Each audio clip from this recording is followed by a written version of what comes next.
Azteka here, live. T2 Rad, coming to you live. Tlacayele. Canek y La Pacheca. We are KT Azteka, an Indigenous network. Welcome to our channel.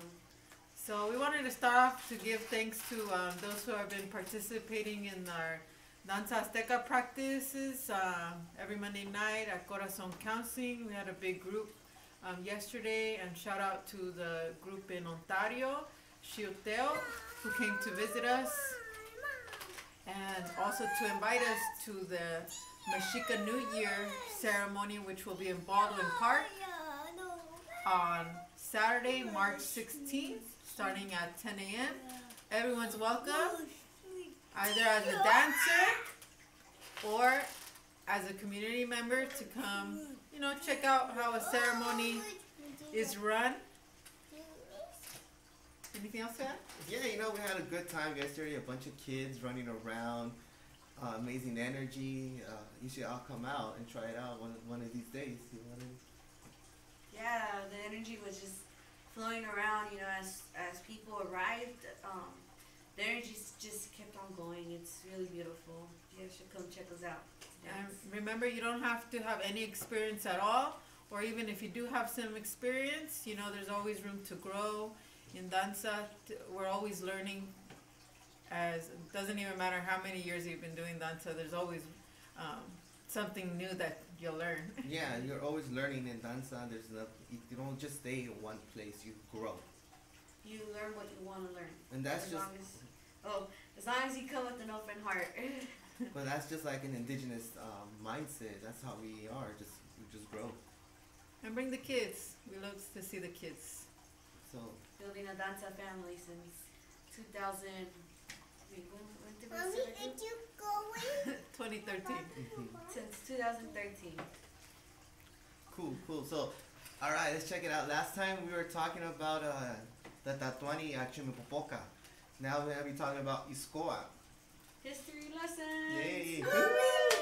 So this is Tatuani Iskoa, the fourth Tatuani. He took to power after Chimipopoca was captured.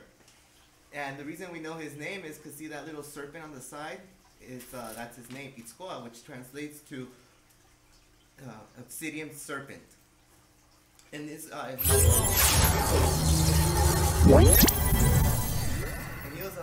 he was a warrior king. So when he took to power, when he was elected, he right away made a decision to go retaliate to Azpocotzalco for kidnapping Achamapopoca, the third Tatuani. And when he did that, he went and got into a triple alliance with Tlacopan and Texcoco. At this point, these were all city-states that were paying tribute to Azcapotzalco. And the Mexica were given an ultimatum: either they submit to Azcapotzalco or they were going to go to war. So they went to war, but they got allies, the Triple Alliance. There's a picture of them there that I have. It's like three, that one, yes. So this is the picture of the Triple Alliance. It's Tlacopan, Tonochtitlán in the middle, and Texcoco on the side. These are the ones that combined the forces together to take up on Azcapotzalco. So when they did that, they became really powerful because they beat what would be like the USA today, this great massive power. An empire, a huge one. And these little first comers, I don't know, were just come and just take on. That's crazy how history just like repeats itself. Yeah, like small little people with good intentions grow too big. So after he passed away, after he accomplished this and defeated Azpocotzalco, he went and focused on growing the city, growing the culture of the Mexica. This is when everything is transformed. This is when the world knows who is the Aztecs and where we know them today.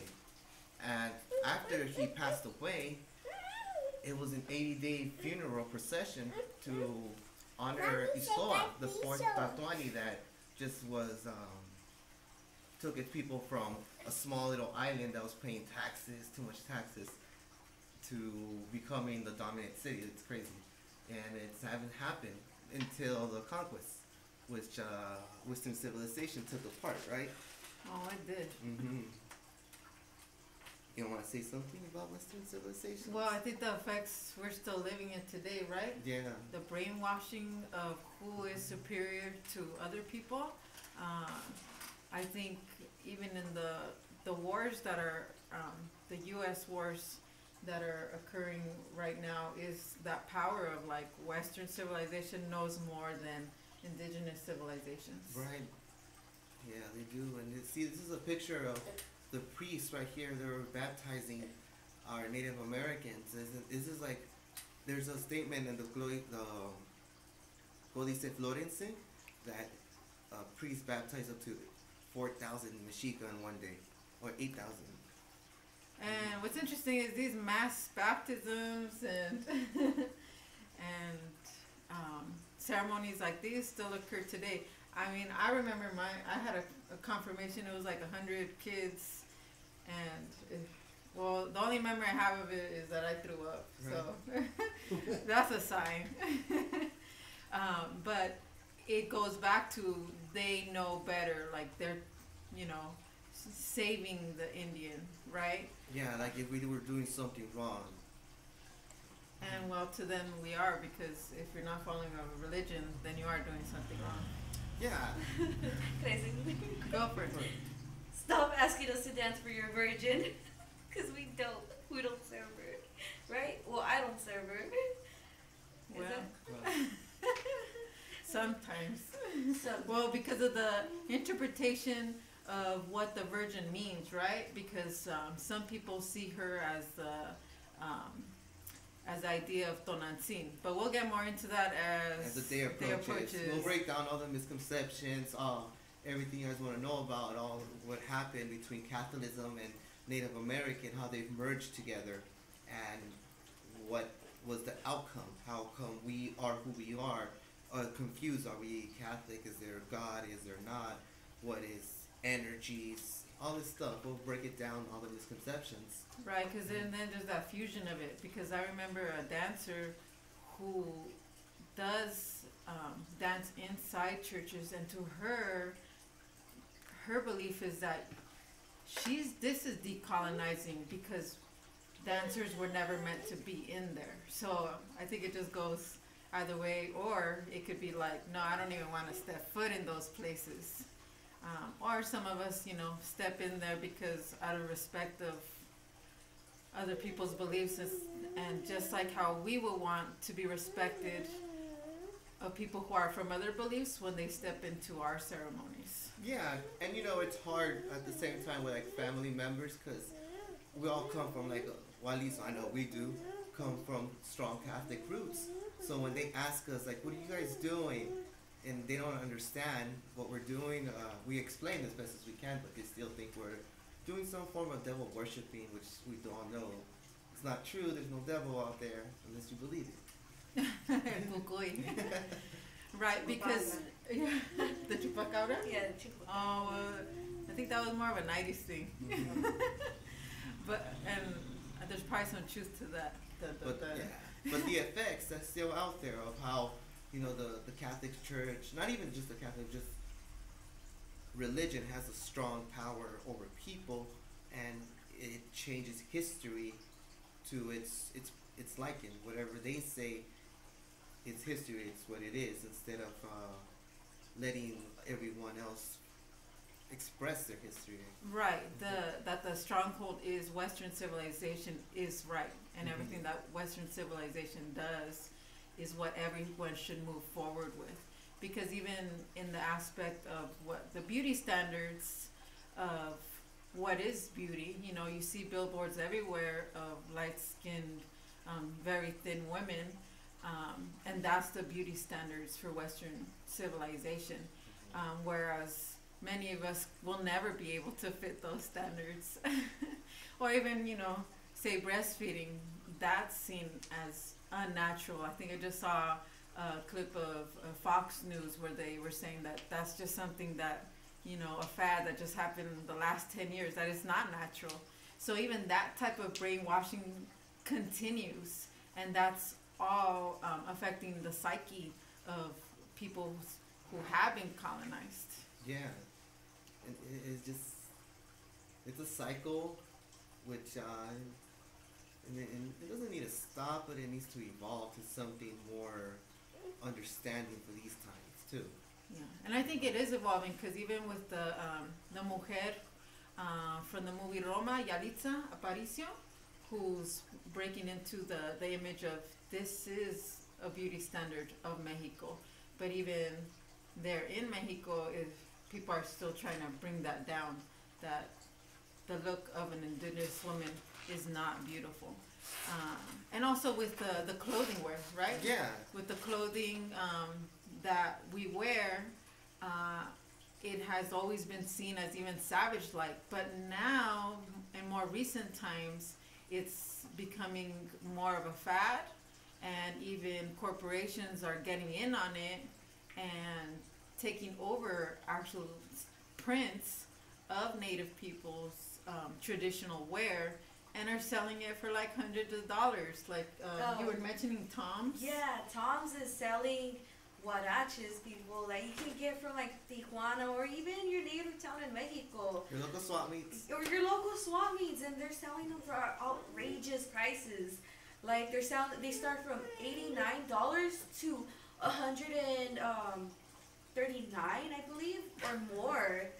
But yeah, it's just over too much, you guys. And like, you know, my thing is, like, for example, me, I'm wearing my huipil. Isu's wearing his huipil.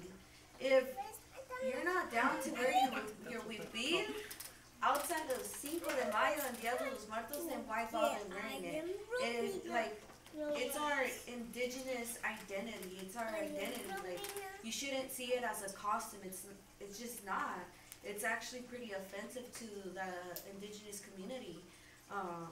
You know, we're starting to be portrayed as a costume. You know, it started off with the Native Americans here, with, you know, certain folks wearing their headdresses as, you know, Or for as a sports games. yeah, for sports games, as or costumes. for Halloween. We're not a costume. We're people. We're indigenous. Yeah, and it just goes back to like Western civilization, thinking that they're right all the time. Even if you get offended, they're still right. Even if they did something wrong, they're still right. They can never be wrong because that's what the culture has created. And we know we live in such a fast-paced world nowadays. Everything's so quick. No one really has time to just like enjoy the mountains. They're out there so nice, all full of snow right now. You know, enjoy it while it still lasts. Yeah, and just remember, if your huipil is not made from an indigenous person, and it's made in China, you're not getting the actual huipil. But actually, yeah, like I said, it's a traditional blouse. It's usually worn by indigenous women. It's typically woven by cotton or wool using a back strap. A back strap. While the women are weaving the shirt, and it's actually a woman's physical activity, because when women are pregnant, or you know they're getting ready to give birth, it helps them out because it's like an exercise for them, for the baby, for just for physical exercise actually. But yeah, and they're usually embroidered or brocade. Right, and they represent the colors of the earth. Yeah, certain colors, like the blue, it's representing the sky. The green, it's representing the grass, the trees, the earth. Red is representing our ancestors, our people who have passed on already. What's that? And also, creation stories are represented in people's Shirts. shirts or atuendos, huipiles. Yeah. So like certain designs and certain shapes, like mine, it's used as fashion, and I use it outside of Cinco de Mayo and Dia de los Muertos. I try to use it sometimes when I dance, you know, because it's comfortable, it's fitting. But yeah, like if you're not using it for indigenous purposes, and you're just using it to say, oh yeah, I'm Mexican for the day, or I'm indigenous for the day, you're fake. I'm just saying it out there, you're fake. And you know what? Sometimes you can't make it to Mexico or even the swap meets. But you know what? Even in certain places in Latin America, China's actually getting in there and, you know, mimicking these and selling them. And then so H&M. H&M does that. H&M. And native people are being pushed out because of Chinese companies saying, oh, we could sell this for even cheaper. Yeah, and like, quick lesson real quick. The huipil, it's actually a Nahuatl word. It's represents my covering. So, you know, women use a huipil to cover themselves. Men wear, there's different colors for men. If you wear white, you're a hunter or you're a worker that goes out. If you wear brown, like this, like Esaú, you want to stand up to show me your huipil? Not wearing a huipil. It's not a huipil. It's a close to a huipil. See, this is a fake. Just kidding. Yeah, they're used as like, I guess you could say in Aztec time, they would be middle class, like close to the warriors, but they're really kind of just still peasants.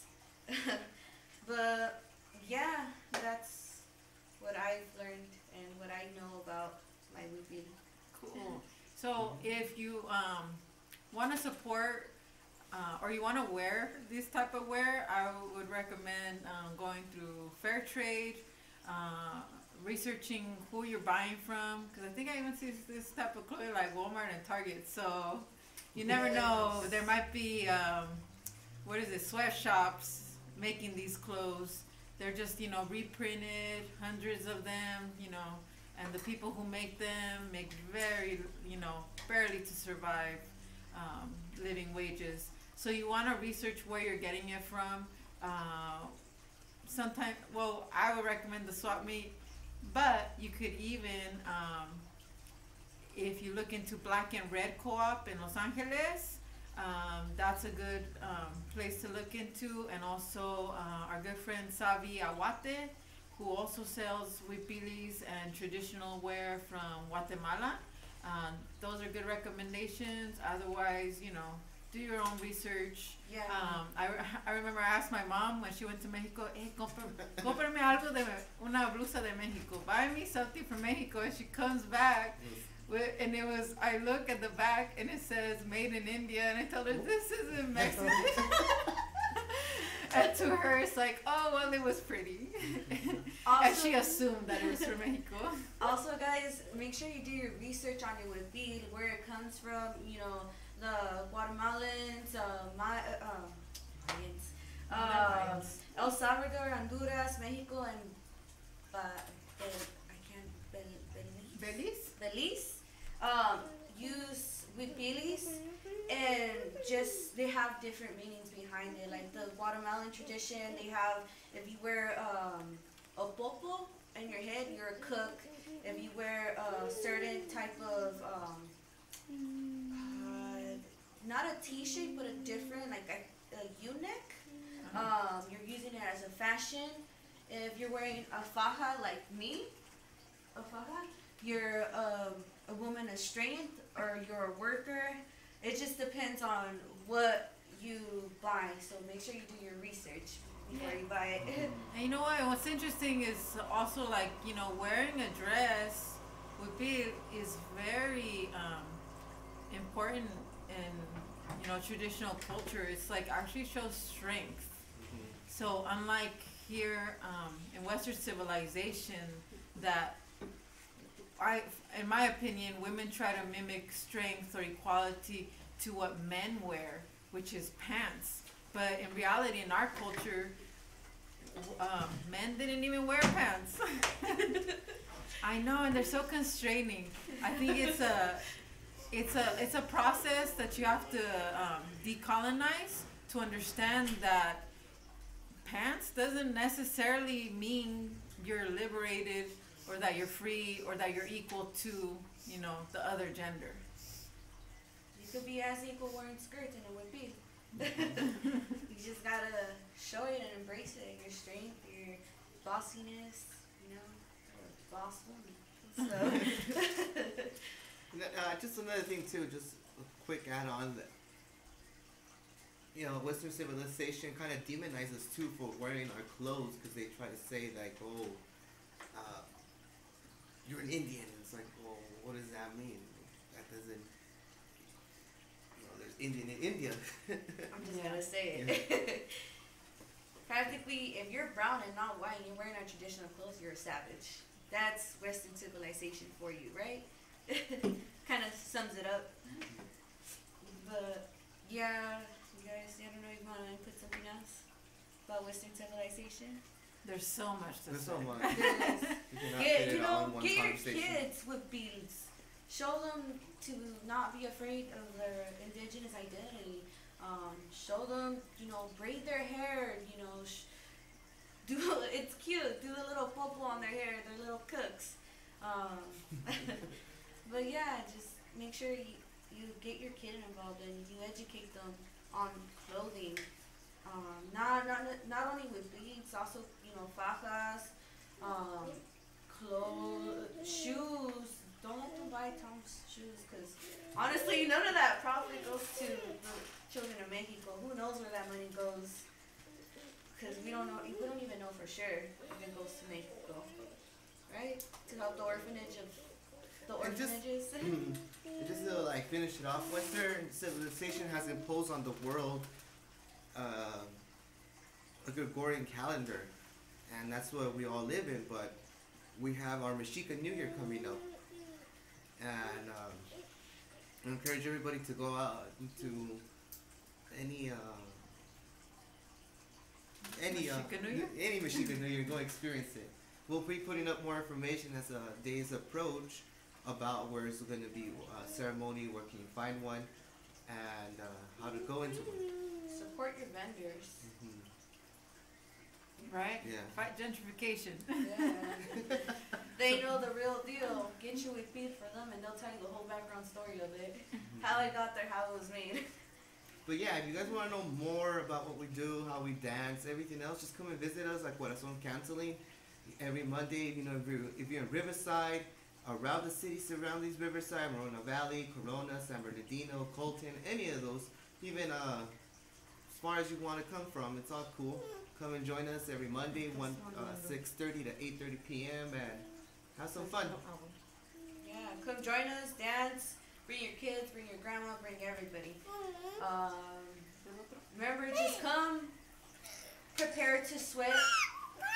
Come to dance, your feet off. Just kidding, you don't have to, but come with an open heart and open mind, and just be open to anything that you want to learn. If you want to learn it, just grab it, ask one of us. We'll be more than happy to tell you information on it. If you feel some type of way against the concha, for example, Against it. or no, not against it, but want to know more about it, you can ask Saul. If it calls you, If it calls you. Yeah. You want to play the flautas, just ask, and we're more than happy to teach you. Me personally, I haven't learned the flautas, but you can ask this guy. Okay.